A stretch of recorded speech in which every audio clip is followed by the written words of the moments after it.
একদিন এক কাক উড়ে এসে গাছের ডালে বসল। হঠাৎ সে নিচে একটি চকচকে জিনিস দেখতে পেল। ওটা ছিল একটি আয়না।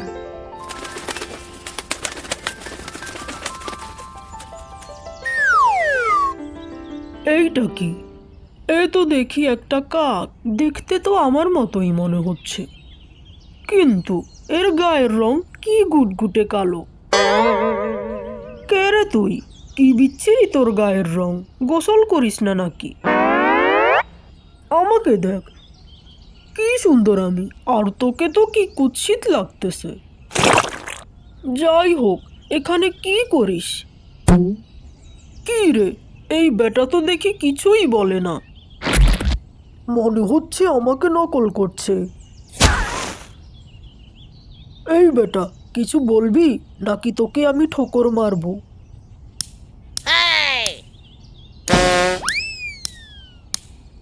আরে বাবা, এই কাকটা ব্যথা পায় না নাকি? আমি নড়ি, ও নড়ে, আমি থামি, ও থামে।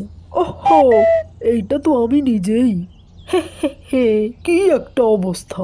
এতক্ষণ নিজেই নিজেকে কি অপমানটাই না করলাম, কতই না বোকা আমি। অতঃপর কাকটি তার বোকামি বুঝতে পারে।